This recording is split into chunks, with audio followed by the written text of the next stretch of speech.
नमस्कार साथियों, स्वागत है आपका एक बार फिर से ज्ञानकृत क्लासेस में। ये video HP TET arts preparation की 5वीं वीडियो रहने वाली है। इससे पहले की वीडियो में हमने मगध राज्य के कुछ वंशों के बारे में बात की थी, जैसे हर्यंक वंश, उसके बाद नाग वंश और फिर नंद वंश के बारे में। आज इस वीडियो में हम मौर्य वंश के बारे में बात करेंगे। तो चलिए वीडियो को शुरू करते हैं।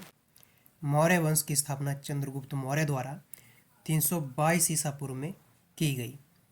मौर्य वंश का शासनकाल 322 ईसा पूर्व से लेकर 185 ईसा पूर्व तक रहा। चलिए अब बात करते हैं चंद्रगुप्त मौर्य के बारे में। चंद्रगुप्त मौर्य का जन्म 345 ईसा पूर्व में हुआ और 322 ईसा पूर्व में चंद्रगुप्त मौर्य मगध की राजगद्दी पर बैठे, यानी मगध पर शासन शुरू किया। चंद्रगुप्त मौर्य जो थे वो जैन धर्म के अनुयायी थे और उन्होंने जैन धर्म की दीक्षा या शिक्षा जो है वो भद्रभाव से ली थी। इसके बाद हम बात करते हैं चाणक्य के बारे में, जिन्हें कौटिल्य या विष्णुगुप्त के नाम से भी जाना जाता है। ये चंद्रगुप्त मौर्य के गुरु थे और चंद्रगुप्त मौर्य के शासन के समय प्रधानमंत्री भी रहे।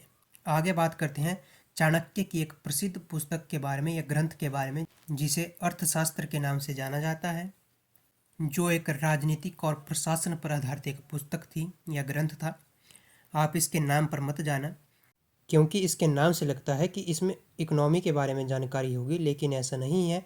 इसमें प्रशासन और राजनीति के बारे में जानकारी दी गई है। आगे बात करते हैं 305 ईसा पूर्व में चंद्रगुप्त मौर्य ने सेल्यूकस निकेटर को हराया। मैंने पिछली वीडियो में आपको बताया था कि जो सेल्यूकस निकेटर था वो सिकंदर का सेनापति था और सिकंदर की मृत्यु के बाद यह मैसेडोनिया का राजा बना।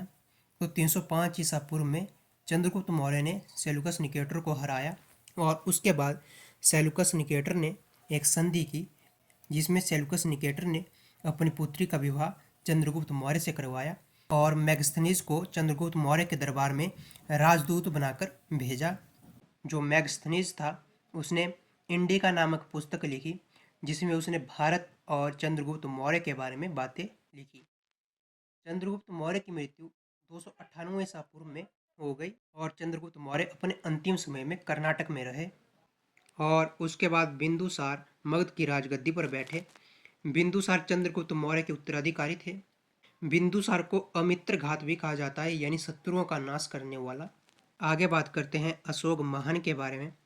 अशोक 269 बीसी में मगध की राजगद्दी पर बैठे, यानी शासन करना शुरू किया। उसके बाद जो सबसे महत्वपूर्ण बात है वो है कलिंग का युद्ध। कलिंग का युद्ध 261 ईसा पूर्व में हुआ।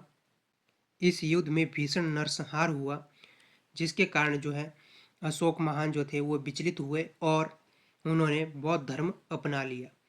अशोक ने बौद्ध धर्म की दीक्षा उपगुप्त से ली। आगे बात करते हैं बौद्ध धर्म के प्रचार के लिए अशोक ने अपने पुत्र महेंद्र और अपनी पुत्री संघमित्रा को श्रीलंका भेजा। उसके बाद एक जो महत्वपूर्ण बात है वह यह है कि अशोक ने भारत में शिलालेखों का प्रचलन शुरू किया। अशोक ने जो शिलालेख लिखवाए वो अधिकतर ख्रोष्टी लिपि में थे और जिन्हें सबसे पहले पढ़ने में जो सफलता प्राप्त हुई वो हुई जेम्स प्रिसेप को। अशोक ने मध्य प्रदेश के सांची में एक स्तूप का निर्माण करवाया, जिसे सांची का स्तूप के नाम से जाना जाता है। अशोक महान के जो उपनाम थे वो थे देवनाम प्रिय, प्रियदर्शी यानी देवताओं का प्रिय। ये आप इस चित्र में देख सकते हैं, ये सांची का स्तूप है। आगे बात करते हैं मौर्य वंश के पतन के बारे में। अशोक महान के बाद भी मौर्य वंश में अनेक शासक हुए और जो अंतिम शासक हुए मौर्य वंश के वो थे बृहद्रथ। बृहद्रथ जो मौर्य वंश के अंतिम शासक थे, उनकी हत्या उनके सेनापति पुष्यमित्र शुंग ने की और पुष्यमित्र शुंग ने ही शुंग वंश की स्थापना की। इसके बारे में हम अगली वीडियो में पढ़ेंगे। और जो महत्वपूर्ण बात है वो सिक्कों के बारे में कि मौर्य काल में कैसे सिक्के थे।